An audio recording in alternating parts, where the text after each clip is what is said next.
Como ya algunos saben, hemos iniciado, a partir del domingo pasado, una nueva serie de sermones sobre el tema de qué significa creer. ¿Qué es esto de creer? ¿Qué es esto de la fe?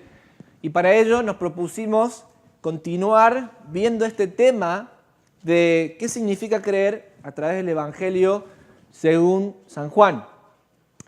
Y el domingo pasado estábamos viendo que la fe y el poder creer en Dios es algo superador, supera todas las cosas. Supera nuestros prejuicios, supera nuestro entendimiento de las cosas y nos permite conectar con un Dios lleno de poder que va a hacer cosas mucho más grandes de las que imaginamos o creemos según el poder de Cristo Jesús que actúa en nosotros, diría el apóstol Pablo en Efesios en el capítulo 3. Y vamos a seguir avanzando en este viaje de descubrir qué es esto de tener fe, qué clase de fe. Y vamos a adentrarnos ahora a ver cuál es el tipo de fe que necesitamos para conectarnos con Dios. Porque no es cualquier fe. Y es lo que vamos a estar abordando en esta mañana. ¿Y por qué digo que esto es importante? Creo que el tema de creer y tener fe es muy importante, y incluso en estas semanas creo que es mucho más importante que antes. Yo no sé si ustedes han escuchado las noticias, no sé en qué mundo vivirá usted, pero los jóvenes generalmente no escuchan las noticias, ¿no? Cuando yo llegaba, mi papá llegaba a la casa y yo estaba viendo alguna caricatura, algo, mi papá decía, saca esa cosa, poné las noticias. Yo decía, ¿por qué la gente mayor siempre quiere ver las noticias, no? Así que si te consideras joven y te encuentras leyendo un diario, ya significa que no estás tan joven. ¿Ah? Pero para los que leyeron las noticias, tuvimos un par de semanas un poco difíciles, ¿no? Van a ver ahora una fotografía de lo que fue el ataque de los Estados Unidos a Siria, al gobierno de Bashar al-Assad, no solamente Estados Unidos, sino Francia, Inglaterra, una coalición que dio un ataque con 105 misiles para destruir algunas bases donde se creía que el gobierno de Bashar al-Assad estaba fabricando un arma química con un gas nervioso que afectaba al sistema neuronal y con eso estaba atacando a sus enemigos. Miren, no me alcanza el tiempo para explicarles el conflicto que hay en Siria, y tampoco soy un especialista en geopolítica o política internacional, así que tampoco te lo podría explicar bien. Pero algo que comenzó con un gobierno un poquito de mano dura y con protestas, terminó en una guerra civil. Hace más ya de 4 años, ya creo, o 5, que viene esta guerra civil que se está dando en Siria. Y ha pasado de todo. Porque no solamente el gobierno contra el grupo de los rebeldes, dentro de los rebeldes hay un montón de facciones. Están los sunitas, están los kurdos, se sumó el Estado Islámico a todo esto, y ya con el Estado Islámico entraron otras potencias mundiales, Rusia e Irán apoyando al gobierno de Bashar al-Assad, los Estados Unidos, Inglaterra, Francia en contra de ellos, un poquito con la ayuda de Arabia Saudita. Miren, la cantidad de cosas que le ha pasado a los pobres sirios ha arrojado una cifra de más de 400.000 muertos. Más de 5 millones de sirios han tenido que abandonar el país y están viviendo en las peores condiciones como refugiados en países que no los quieren tener.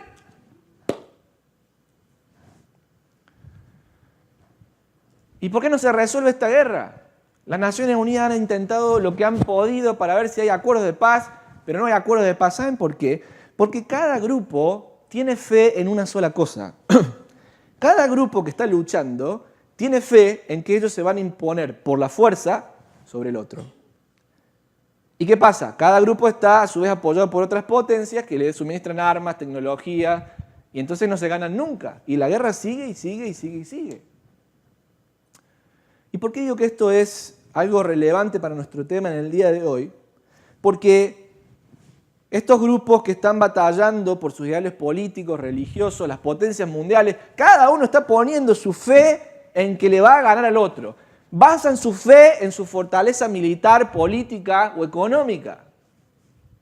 Porque piensan, ¿para qué vamos a hacer la paz o sentarnos en una mesa de negociación si le podemos ganar al otro? Ahora sabe que esto no es ajeno a nuestra realidad. En nuestra vida nosotros muchas veces nos ponemos la fe y basamos nuestra fe en nuestra propia fuerza.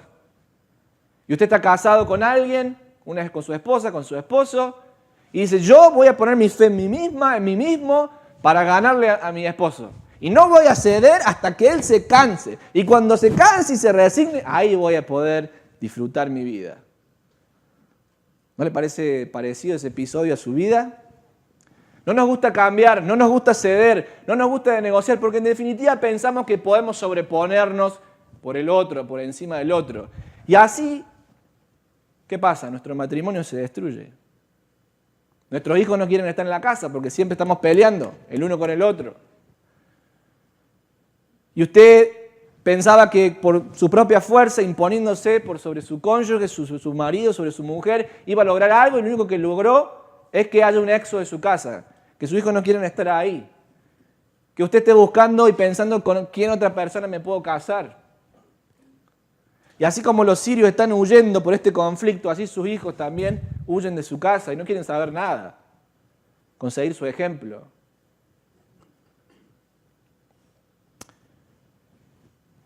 El poner la fe tiene que ver en lo que vamos a estar viendo esta mañana, es dónde estamos poniendo nuestra fe. Las potencias mundiales la ponen en su poder económico, en su poder militar. Nosotros la ponemos en nuestra propia fuerza. Yo me voy a conseguir este trabajo y me lo voy a ganar con mi propio esfuerzo. No estoy diciendo que está mal. Esfuércese. Pero si lo único que usted confía en su fuerza personal, qué desilusión que va a tener cuando en vez de darle la promoción a usted, se lo den a su compañero porque era amigo del jefe. Y se le va a venir el mundo abajo. ¿Qué desilusión va a tener usted cuando, siendo una persona responsable que se levantaba cada día, de repente un día venga un telegrama y le diga usted está despedido? ¿Saben por qué? Porque la vida es injusta. Que la vida no es como Disney y las princesas de Frozen, y que todo va a salir perfecto. ¡No! La vida no es así. ¿Por qué? Porque vivimos en un mundo caído, en un mundo que le quiere dar la espalda a Dios. Y a consecuencia de un mundo que no quiere saber nada de Dios, tenemos misiles cayendo en ciudades. Tenemos 400.000 muertos en un conflicto, tenemos 5 millones de refugiados, tengo mi casa hecha un desastre, una relación con mi esposo y con mi esposa que no da más. A causa del pecado tengo mis hijos que no quieren saber nada con Dios porque Dios nunca resultó para usted y para mí. Este es el escenario un poco que Juan le quiere hablar a su audiencia original, este evangelio que se escribió a finales del siglo I. Y Juan lo que les va a intentar comunicar a sus seguidores es cuál es el tipo de fe que tengo que tener para realmente conectarme con Dios y hacer una diferencia. Y no solamente cuál es el tipo de fe, sino dónde tengo que poner mi fe. ¿Dónde la pongo? ¿La pongo en mis fuerzas personales? ¿La pongo en mi tradición? ¿La pongo en mi familia? ¿Dónde pongo mi fe? Y en este contexto, Juan va a mostrar a un Cristo Jesús que se eleva como esa persona en la que puedo depositar mi confianza, mi fe. Pero para que yo pueda alcanzar al Señor y que el Señor me pueda alcanzar a mí, tengo que hacerme esta pregunta, que es la pregunta que Juan le hace a su audiencia, y es, ¿en dónde se basa la fe que salva? ¿En dónde se basa una fe que transforma? Las potencias mundiales la basan en su poder. ¿Transforma? Por supuesto que no, destruye. ¿Usted la basa en su propia fuerza? ¿Su matrimonio camina? Por supuesto que no camina, se va a destruir. ¿En dónde basamos nuestra fe? Y el Señor nos ha dado su santa y preciosa palabra, que es lo único que en esta iglesia vamos a predicar, solo la palabra de Dios y solo la palabra de Dios. Y vamos a buscar la respuesta aquí. Porque yo les podría ir a una conferencia de autoayuda y decir cómo usted puede... ¿Y de qué le va a servir eso? De nada. Pero si miramos las palabras eternas, Estas palabras que aunque el mundo pase, aunque pasen los imperios, pasen las guerras, la palabra de Dios no va a pasar.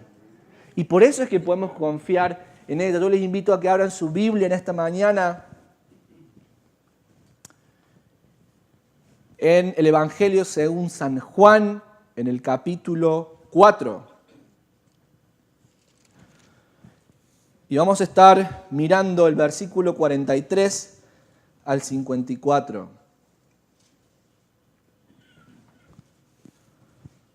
Juan, capítulo 4, verso 43 al 54. Dice la palabra de Dios: pasados los 2 días, Jesús siguió camino a Galilea. Él mismo había declarado que un profeta no recibe honra en su propio pueblo.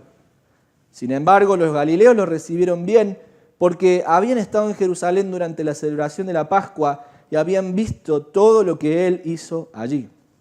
En su paso por Galilea, versículo 46, Jesús llegó a Caná, donde había convertido el agua en vino. Cerca de allí, en Capernaum, había un funcionario de gobierno que tenía un hijo muy enfermo. Cuando supo que Jesús había ido de Judea a Galilea, fue a verlo y le rogó que se dirigiera a Capernaum para sanar a su hijo, quien estaba al borde de la muerte. Versículo 48, Jesús le preguntó: ¿acaso nunca van a creer en mí a menos que vean señales milagrosas y maravillosas? Señor, por favor, suplicó el funcionario, ven ahora mismo, antes de que mi hijito se muera. Está ahí nomás la palabra de Dios. Lo primero que encontramos es que en la primera pregunta, ¿en dónde se basa nuestra fe? De acuerdo al texto, vemos que la fe basada en la necesidad no es suficiente para salvarte. Déjenme que les explique un poquito el texto. Este era un hombre, un funcionario real, probablemente de Herodes Antipas, que era tetrarca de Galilea, la región de donde este hombre venía, porque vivía en Capernaum, estaba un poquito al norte del mar de Galilea. Y cuando este hombre se enteró que Jesús había entrado a Galilea y estaba en Cana, dijo: tengo que ir a verlo. Si nosotros recordamos bien, Jesús venía de Jerusalén, de haber estado en la Pascua judía, había cruzado por Samaria, yendo hacia el norte. Es como si nosotros nos fuéramos a Evanston. Jesús iba hacia el norte. Y había pasado por Samaria, se encuentra ¿con quién? Con la mujer samaritana. Tienen esa conversación. Los samaritanos creen en Cristo como el Mesías. Y él sigue camino hacia Galilea, que era la región que estaba más arriba. Este oficial del rey tenía un hijo, pero no era solamente un hijo común. Era su pequeño niño. Por eso me gusta la traducción de la NTV, cómo lo traduce. Su hijito del alma. Su hijito del alma se enfermó. Empezó a levantar fiebre, vienen los médicos a atenderlo, le recetan: tome esto y llámeme en la mañana, pero el tratamiento no funciona. Tratan de buscar algún curandero de la zona, alguien que haga un milagro, no funcionaba nada. Pero este oficial del rey había escuchado de los milagros de Jesús en Jerusalén, por boca de otros galileos probablemente. Y cuando se entera que Jesús está viniendo a Galilea, lo primero que hace es agarrar su burrito o el medio de transportación que tenía. Si no había burrito, había sandalias, y a caminar. De Capernaum a Canaán había un largo trecho. Ahora, no era en esa época como que, bueno, lo llamo a Jesús por teléfono, dame a Jesús tu ubicación por GPS y ahí voy a buscarte. No funcionaba así. Este hombre se aventuró a ir a una ciudad, a Cana, a ver qué encontraba. Y a preguntar de uno al otro hasta ver si podía dar con Jesús. Ahora el problema es que su hijo, la fiebre está avanzando, no le pueden bajar y se está muriendo. Y él se está preguntando: ¿voy a llegar a tiempo? Si salgo de Capernaum y lo encuentro y Jesús accede a volver conmigo a la ciudad, ¿llegaré a tiempo antes que mi hijo muera? Un hijo era muy importante en la época. Porque en esa época no había seguridad social y que usted recibiera un cheque del gobierno por haber trabajado tantos años. No existía eso. Entonces los hijos, cuando crecían, eran la provisión de los padres, porque los padres ya viejitos no podían trabajar. Si a este hombre se le moría, este niño, digamos que el cheque de la seguridad social iba a venir más bajo a este hombre. ¿Ah? Pero había otro problema, y era que los varones en particular llevaban el nombre de la familia. Este hombre está pensando, mi familia se va a quedar sin nombre. Era la forma de la que uno podía trascender a través del tiempo. Era gravísimo lo que le está pasando a este hombre. Y es un oficial del rey. O es un oficial de la nobleza. Porque Herodes Antipas no era un rey, pero a veces se le llamaba así. Esta es una persona educada, una persona que tiene habilidades, que tiene posición, prestigio, pero una persona que está viendo a su hijo morir y va a hacer cualquier cosa por salvarlo. Y ahí sale, a ver si encuentra a este obrador de milagros que dicen llamar Jesús, y sale a buscarlo. Dice la palabra de Dios que cuando lo encuentra Jesús, le ruega, diciendo, por favor, ven a Capernaum a salvar a mi hijo. Porque en la época, los que hacían milagros tenían que ir físicamente a un lugar y hacerlo para que la gente lo vea. Ven a salvar a mi hijo, le ruega el oficial del rey. Y miren con la respuesta con la que se encuentra en el versículo 48. ¿Acaso nunca van a creer en mí a menos que vean señales milagrosas y maravillas? Lo que nos está diciendo el texto, cuando tú te preguntas en qué se basa tu fe, si tu fe en Dios solamente se basa en tu necesidad, es una fe limitada. Es una fe que se va a acabar cuando tu necesidad sea satisfecha. Fíjense que Jesús no le dice, sí, ¿dónde está tu hijo? Vamos a ir a salvarlo. No, no, no. Le dice, ustedes no van a creer en mí a menos que yo haga señales y prodigios. Jesús está cansado un poco. Y cuando se está dirigiendo al funcionario, en el idioma original que es griego, no se refiere solamente a él, sino está hablando en plural a los galileos. Ya vamos a ver por qué. Pero el principio que encontramos en la palabra de Dios es que la fe que está impulsada por la necesidad, la fe que está basada en la necesidad, no nos sirve para conectarnos con Dios, no nos sirve. Sí nos puede servir para salir a hacer algo que antes nunca habíamos hecho. Porque usted puede decir, yo con Dios no quiero saber nada, pero cuando usted se enferma y le dan un diagnóstico de muerte, usted lo piensa dos veces. Bueno, voy a ver si puedo probar, a ver si Dios me salva. Y quizás la necesidad lo saque a usted a hacer cosas que antes usted no había hecho. La necesidad hizo que mi madre, una mujer chaparrita, como decimos, si me está mirando mamá, perdóname, ¿ah? No lo vamos a subir este sermón al internet.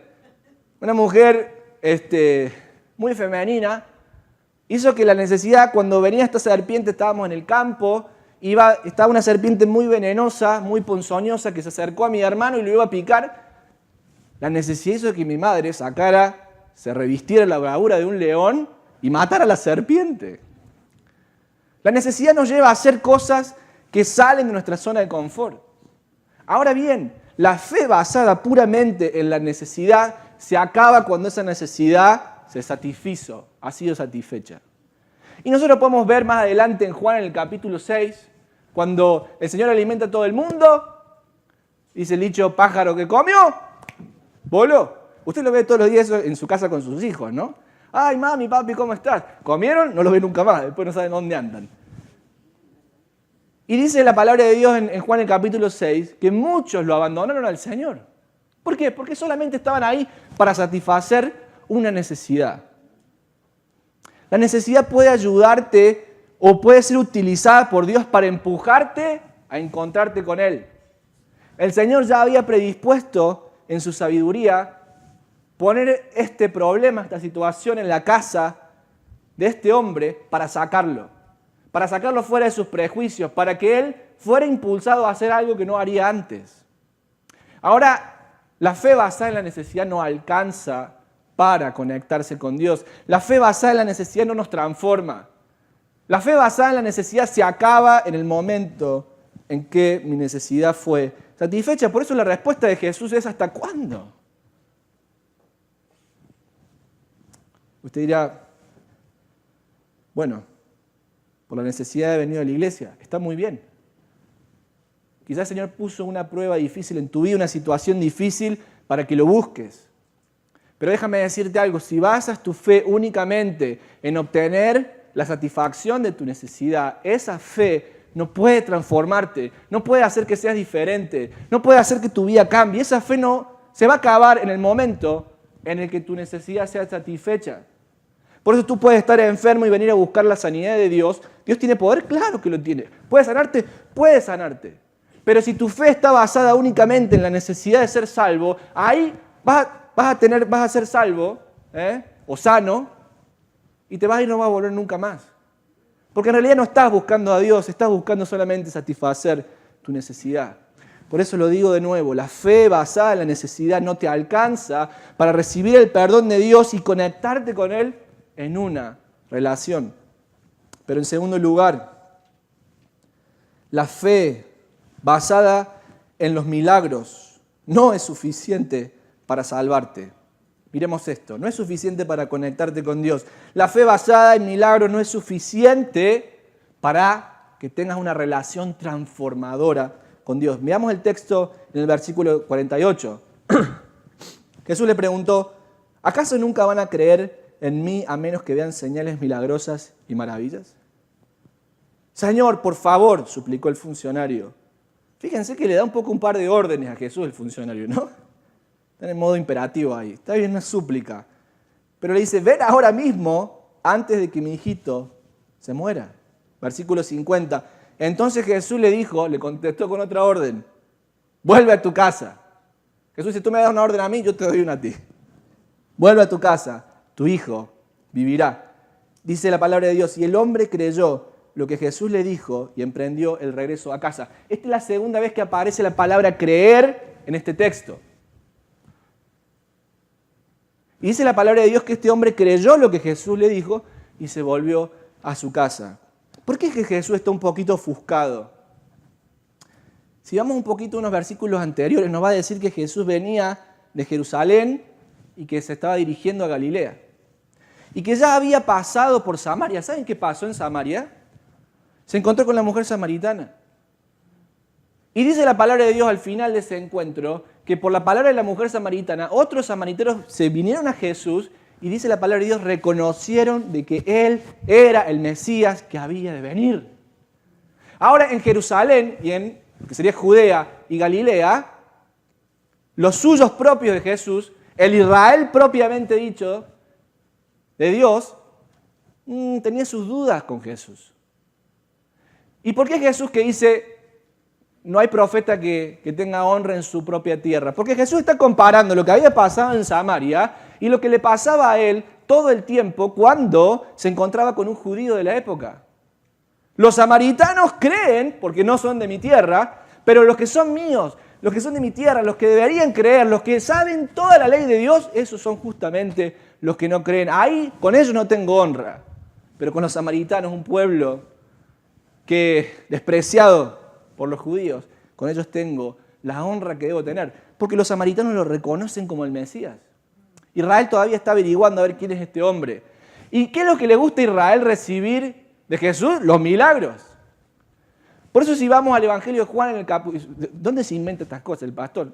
No las invento, está en el capítulo 2, en el verso 25 en adelante, vamos a ver que Jesús hacía milagros y señales y que la gente se maravillaba y creía, pero dice Jesús no se fiaba, no confiaba en nadie. Porque aunque le alababan por los milagros que hacía, dice la palabra de Dios, Jesús conocía el corazón y sabía que no lo querían como Mesías.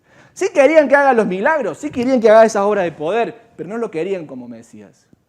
Por eso que Jesús dice, no hay profeta con honra en su propia tierra. Está comparando Samaria con el pueblo de Dios. Entonces, ¿por qué es que los galileos, dice la palabra de Dios, lo reciben a Jesús con alegría? No lo reciben con alegría porque venía el Mesías. No lo reciben con alegría porque venía el Rey y el Dios de Israel. Lo reciben con alegría porque decían, ahora, ¿qué milagro vamos a ver? De hecho, cuando Jesús en el tiempo de la crucifixión, es enviado a Herodes, porque era Galileo, ¿qué le dice Herodes? A ver qué milagrito te podés hacer, Jesús, quiero ver. Lo que buscaban los galileos y el pueblo de Dios en ese momento era solamente ver obras de poder, pero no les interesaba ver quién era el Dios que se estaba revelando a través de esas obras de poder. ¿Y cómo lo vemos esto? Lo vemos patente en Juan en el capítulo 6. Cuando le da la alimentación a todas esas personas, inmediatamente los quieren hacer rey. Y Jesús tiene que escapar. No entendían quién era Jesús. Y después cuando Jesús les da unas palabras bien duras de lo que significa ser un discípulo de Él, la gente lo abandonó. Yo no juego más. Y se fueron todos. ¿Por qué? Porque solamente estaban ahí para ver los milagros de Jesús, pero no les interesaba conocer el carácter y la persona de aquel que hacía los milagros. ¿Se entiende? Solo querían ver obras, querían ver cómo sus necesidades eran satisfechas, querían ver cómo Dios hacía cosas grandes, pero no les interesaba nada de Dios. Por eso cuando el Señor les habla acerca de conocerlo más a Él y de seguirlo, ¿qué hacen ellos? No, ya no me apunto, me voy.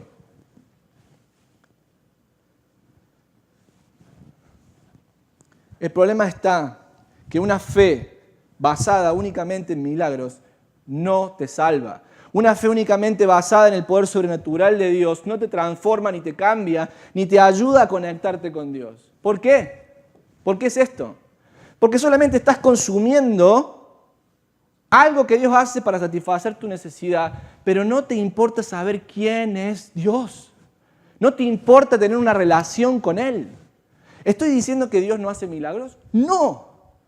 Dios es poderosísimo. Él continúa haciendo milagros increíbles. Pero si tú solamente basas tu fe en los milagros, ¿sabes qué va a pasar cuando esos milagros dejen de pasar en tu vida? Tú te vas a decepcionar y te vas a ir. O cuando el Señor quiera manifestarse a tu vida con cosas que no te gustan, vas a decir, yo no juego más.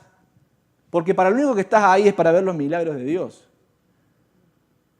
Y saben que esto genera una cierta ironía, diría yo, paradoja. Porque aquellos que están siempre buscando milagros, y lo van a escuchar un montón de predicadores, busque los milagros, busque esto, busque lo otro, parece que tienen una vida perfecta, ¿no? Pero en realidad la vida no es así. ¿Por qué? Porque los milagros que Dios puede hacer en tu vida, sí, te pueden cambiar tu realidad y tus cosas, pero no te van a cambiar el corazón. No van a transformar tu vida.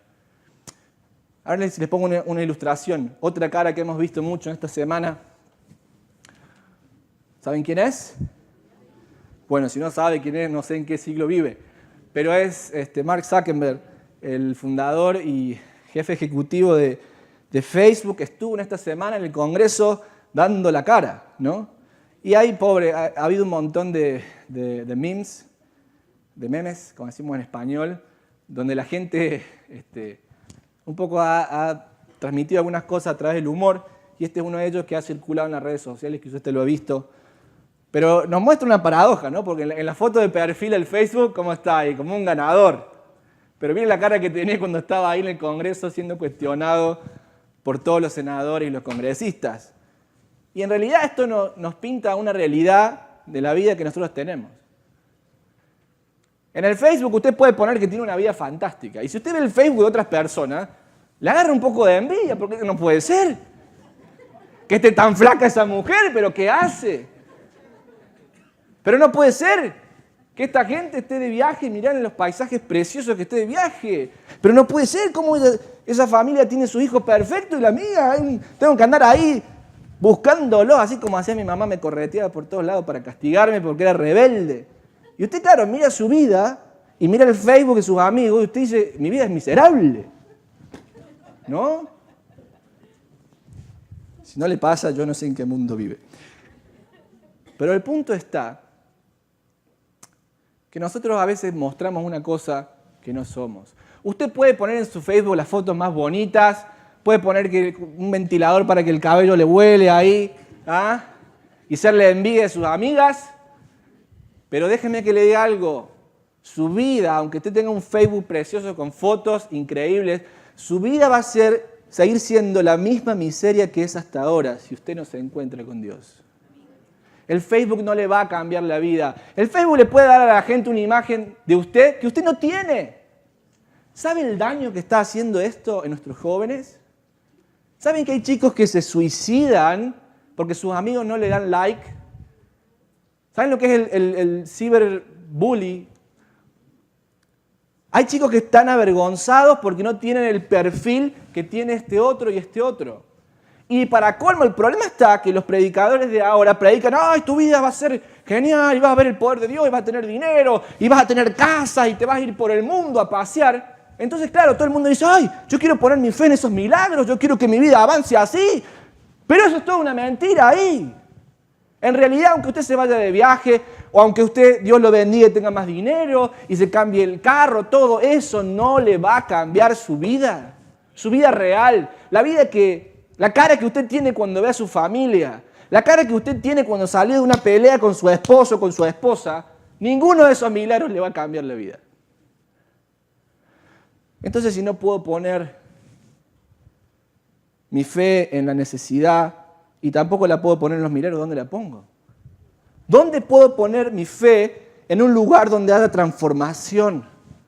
Donde mi vida cambie, donde no necesite tener que ponerme un profile de Facebook perfecto para sentirme mejor.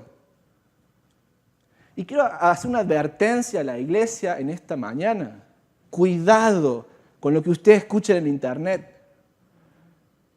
Hay este evangelio de la prosperidad diciendo, confíe en Dios porque Dios le va a dar esto, le va a dar esto, le va a dar esto.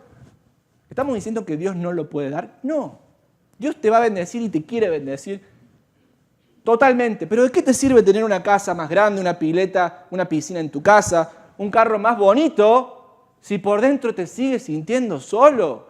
Si por dentro no puedes conectar con tus hijos. Si por dentro te sientes que nadie te quiere. Si por dentro te sientes que a pesar de que haces un montón de esfuerzo por tu familia nunca te lo reconoce. ¿De qué te sirve ese evangelio? No puede cambiar tu vida. No lo puede. Y si nos estás escuchando por internet, ninguna de esas cosas pueden cambiar tu vida. Entonces, si la fe no puede estar basada en la necesidad, si la fe no puede estar basada en los milagros, ¿en dónde ponemos nuestra fe? Lo que nos lleva al último punto en esta mañana. Y es que la fe basada en Cristo Jesús es única y suficiente para salvarte. Solo en Cristo Jesús, la fe depositada en Él puede operar una transformación del corazón. Una transformación donde tu corazón de piedra se quiebra y Dios te da un nuevo corazón de carne, un corazón que siente. Y puedes sentir que estás respirando de nuevo, que tus cargas fueron quitadas, que no tienes más la presión de mantener una imagen para ver qué va a decir el vecino, si su familia es mejor o no, porque esa presión se fue. ¿Por qué? Porque ahora eres libre en Cristo. La fe basada en Cristo es la única que puede conectarte con Dios, es la única que puede salvarte, es la única que puede transformarte. Veamos juntos el versículo 51 al 54 para descubrir esta verdad. Juan 4:51, mientras el funcionario iba en camino, algunos de sus sirvientes salieron a su encuentro con la noticia de que su hijo estaba vivo y sano. Yo me imagino a este funcionario, se encuentra con Jesús y le dice, ven conmigo, porque así era como se operaban los milagros. Y Jesús le dice, vuelve a tu casa, tu hijo será salvo. Miren, si el funcionario hubiera sido latinoamericano, no lo suelta Jesús. ¿Por qué? Porque nosotros en Latinoamérica, o quizás aquí en Estados Unidos, cuando tenemos que lidiar con una repartición pública y nos dicen, yo lo llamo mañana, usted no se preocupe, ¿qué va a pasar? ¿Se soluciona el problema? ¡No! Por eso, ¿qué tiene que hacer usted? Estar ahí, hasta que no le den lo que usted necesita. No se vaya, porque si se va, pierde todo el trámite. Tengo pocos latinoamericanos en la casa hoy para que atestiguen eso. Este hombre va y le dice a Jesús, ven a mi casa, y Jesús le dice, no, vaya que su hijo ya está sanado. ¿Cómo? Se había pasado un día este hombre hasta llegar ahí. Y ahora que lo tiene, que lo puede llevar, tiene que confiar en lo que Jesús está diciendo. Y dice que el hombre creyó en lo que Jesús le dijo. O sea que de la necesidad pasa un poquito más su fe a otro escalón y es creer lo que Dios está diciendo. Y se vuelve a su casa y cuando está de camino a casa, dice el versículo 51, algunos de sus sirvientes salieron a su encuentro con la noticia de que su hijo estaba vivo y sano. Yo me imagino ese encuentro, viene este hombre pensando en su corazón, me voy a encontrar con el cadáver de mi hijo. Salen corriendo los sirvientes y su corazón palpita más fuerte, más fuerte, más fuerte, más fuerte, más fuerte. Me vienen a decir que se murió. Y de repente ve que los siervos empiezan a saltar de alegría y le dicen, ¡tu hijo está salvo! Y este hombre dice la palabra de Dios que le pregunta, ¿a qué hora fue? ¿A qué hora fue cuando le bajó la fiebre? Señor, fue a la 1 de la tarde. Esa es la hora séptima aproximadamente. Fue a la 1 de la tarde. Y él piensa, ¿cuándo me encontré con Jesús? Cuando Jesús me dijo que mi hijo estaba salvo, eran la 1 de la tarde. Eran la 1 de la tarde. Y dice la palabra de Dios en el versículo 53. Entonces el padre se dio cuenta de que la sanidad había ocurrido en el mismo instante en que Jesús le había dicho, tu hijo vivirá. Y tanto él como todos los de su casa creyeron en Jesús. Esta fue la segunda señal milagrosa que hizo Jesús en Galilea al volver de Judea. No es la segunda en cronología, Jesús había hecho muchas señales, pero capítulos atrás en Caná de Galilea había convertido el agua en vino y esta era la segunda señal que estaba haciendo. Es muy importante el versículo 53 porque aparece por tercera vez la palabra creer. Y dice, y tanto él como los de su casa creyeron en Jesús. Él y su casa creyó en Jesús. Fíjense esto. La necesidad ya se había ido. Ya no estaba más. El chico ya estaba bien. El milagro ya había operado. El niño estaba bien. Estaba sano. Pero pasado estas cosas, dice la palabra que él y su casa creyeron en el Señor. Esta es una fórmula que nos da Juan para decirnos que él realmente había confiado en el unigénito Hijo de Dios como el Mesías y el Salvador del mundo. Porque esa misma frase la vamos a ver como un patrón de la fe genuina y verdadera a través del libro de los Hechos. Ustedes fíjense, a través del libro de los Hechos van a ver que cuando alguien conoce a Cristo Jesús y es salvo y es redimido, se encuentra esta fórmula. Lo podemos ver en Hechos capítulo 10, verso 2, 11, verso 14, 16, verso 15, 31 y más.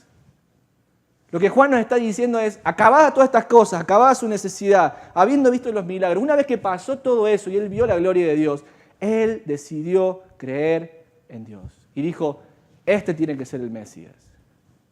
Por eso es que vemos, mis queridos, que la fe basada en la necesidad no alcanza para conectarte con Dios y ser transformado. La fe basada en los milagros no alcanza para conectarte con Dios y ser regenerado. Solamente la fe puesta en Jesucristo, no como, es una rocola donde yo pongo mi dinero y me da algo, sino en Cristo como el Señor, en Cristo como el Rey. Esa es la fe que nos transforma. Y esto lo encontramos a través de todo el Nuevo Testamento, Romanos capítulo 10, verso 8. Esta es la palabra de fe, la verdadera fe que transforma, que predicamos. ¿Qué predican? Venga, ponga $1,000 acá para que Dios le bendiga. Esa es la palabra de fe que se predica. No, señores. La palabra de fe que se predica es, versículo 9, que si confesares con tu boca que Jesús es el Señor y creyeres en tu corazón que Dios le levantó de los muertos, serás salvo. Lo está diciendo Jesús mismo, no se deje engañar. Esa es la palabra de fe que debe ser predicada. Esa es la fe puesta en el Hijo de Dios que nos transforma, que hace que su corazón lleno de envidia se libere por la libertad del Señor y tenga contentamiento. Hace a aquel que está atado por las drogas, por el alcohol, deje esos vicios y salga a la libertad. Hace que aquel gruñón que maltrata cambie por un fruto de dominio propio y de amabilidad. Esa es la fe que nos transforma. Hermanos, vivimos en una sociedad que es la reina del consumo y creemos que todo funciona así. Creemos que todo es consumir. Me duele el pie, voy al médico. Me da el médico lo que necesito y me voy.